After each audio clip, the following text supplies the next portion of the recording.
नमस्ते. जय श्रीकृष्ण. दंडवत प्रणाम. कसे आहात सगळे? सगळे मजेत असाल अशी ईश्वरचरणी प्रार्थना करते. आपण मागच्या लाईव्हमध्ये विचारलं होतं की काळ आयुष्य खातो. म्हणजे एक हिंट दिली होती मी की आपल्याला ते नवीन स्तोत्र जे सुरू करायचे ते स्तोत्र ह्या शब्दावर आधारित आहे. काळ आयुष्य खातो. तर मी विचारलं होतं आणि उत्तर द्या म्हणून सांगितलं होतं की कोणतं स्तोत्र असेल ते. काही उत्तर दिलेलं नाही कोणी. तर आज आपण ते स्तोत्र सुरू करत आहोत. ते स्तोत्र आहे श्रीमद आद्य शंकराचार्यांनी लिहिलेलं. श्रीमद आद्य शंकराचार्यांनी आपले बरेच स्तोत्र लिहिले याला रचलेत.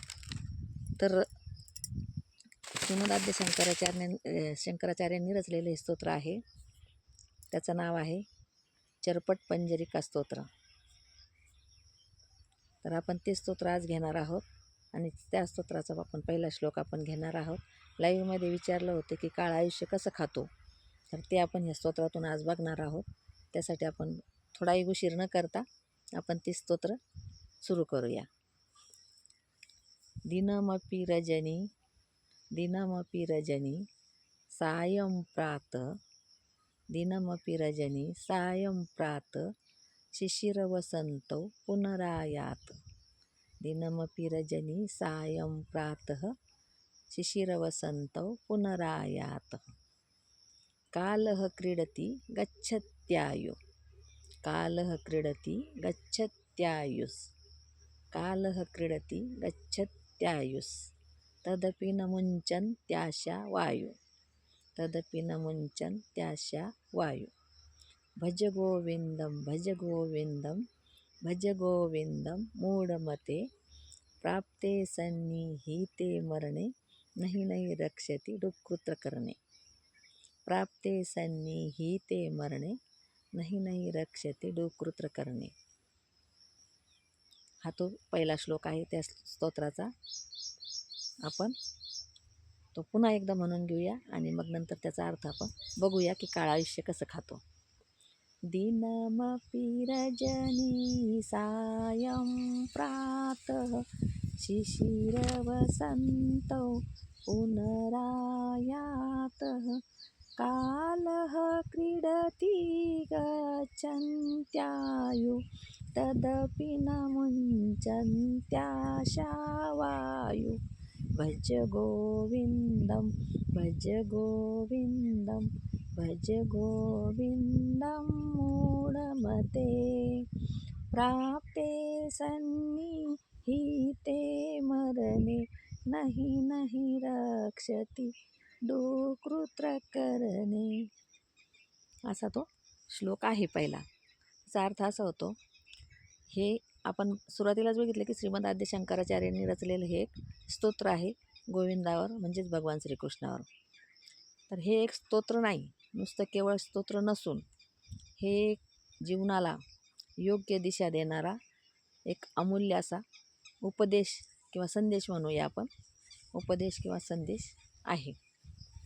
तर हे केवळ स्तोत्र नाही, तर हे आपल्या जीवनाला योग्य अशी दिशा देणारं एक स्तोत्र आहे, एक संदेश आहे, एक उपदेश आहे. आपले आद्य शंकराचार्य सांगतात की ज्ञान, संपत्ती आणि सांसारिक यश यांचा आपल्याला खूप अभिमान असतो. आपल्याजवळ ज्ञान असलं तरी आपल्याला अभिमान, संपत्ती असली तरी आपल्याला अभिमान, सांसारिक यश आपले असलं, संसारामध्ये आपण यशस्वी असलो तरी आपल्याला अभिमान. आपल्याला अभिमान कोणत्या गोष्टीचा नाही, फक्त मी ईश्वरासोबत नाही, ईश्वर माझ्यासोबत नाही किंवा मी ईश्वराजवळ नाही, ह्या गोष्टीचा आपल्याला अभिमान नाही. आणि आपल्याला ते माहिती पण नसतं की मी ईश्वराजवळ गेले तरच मला अभिमान बाळगणं योग्य आहे. तर ह्या सगळ्या क्षुल्लक गोष्टींचा जर अभिमान माणसाला असेल तर तो अभिमान न बाळगता आपल्याला ईश्वर भक्ती आणि आत्मज्ञान याचा मार्ग कसा स्वीकारायचा आहे हे या स्तोत्रात सांगितलेलं आहे. आत्मज्ञान आणि ईश्वर भक्ती. तर ही ईश्वर भक्ती कशी करायला पाहिजे आणि आपलं आयुष्य कसं जगायला पाहिजे हेच या स्तोत्रामध्ये सांगितलं आहे. आणि त्या स्तोत्राचा अर्थ, त्या श्लोकाचा अर्थ असा होतो दिनमपि रजनी सायं प्रात शिशिर वसंत पुनरायात. म्हणजे काळ एकामागून एक सगळे ऋतू येतात जातात. रात्र होते दिवस होतो, रात्र जाते दिवस होतो, दिवस जातो रात्र होते, सकाळ संध्याकाळ हे कालचक्र हे चालूच आहे आणि हे कालचक्र चालूच राहणार आहे. तर ह्या कालचक्राबरोबर आपण सुद्धा चालू आहोत कालचक्रासोबत. एक मिनिट.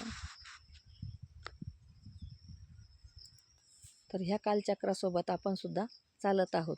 पण हे चालत असताना आपल्याला विसर पडला आहे की आपल्याला फक्त या कालचक्रातच गुरफटून राहायचं नाही आहे, तर आपल्याला भगवंताच्या जवळ पण जायचं आहे, ईश्वर भक्तीचा मार्ग पण स्वीकारायचा आहे, आत्मसंयम पण ठेवायचा आहे, आत्मज्ञान पण ठेवायचं आहे, आत्मज्ञानसुद्धा आपल्याला प्राप्त करायचं आहे. हे आपण त्याच्यामध्ये विसरून गेलो. म्हणूनच आपण त्या दिवशी सांगितलं की काळ आयुष्य खातो, हे या स्तोत्रामध्ये कशा पद्धतीने समजावून सांगितलं आहे.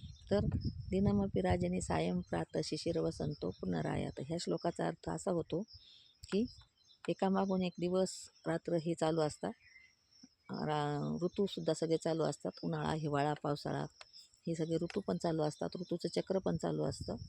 आणि सायं प्रात शिशिर वसंतो पुनरायात म्हणजे ते पुन्हा पुन्हा येतात आणि जातात. कालः क्रीडती गच्छन्त्यायु तदपि न मुच्यन्त्याशा वायु. भज गोविंदम भज गोविंदम भज गोविंदम मूढमते. आपल्याला मूढ म्हटलेलं आहे की हे मूर्खा, ह्या गोविंदाला तू भज आणि ह्या गोविंदाचे तू स्मरण कर, असे या स्तोत्रामध्ये आपल्याला सांगितलेलं आहे. म्हणजे कालाबरोबर तर चालायचंच आहे, पण आपल्याला भजनसुद्धा करायचं आहे, गोविंदाचं स्मरणसुद्धा करायचं आहे. आणि आपण अधिक मासाच्या निमित्ताने आपल्याला हे एक छानसं स्तोत्र आपल्याला सापडलं, त्याचा सर्वांनी लाभ घ्या. व्हिडिओ आवडल्यास लाईक जरूर करा, शेअर करा, कमेंट करा आणि सबस्क्राईब तर कराच करा. धन्यवाद. जय श्रीकृष्ण.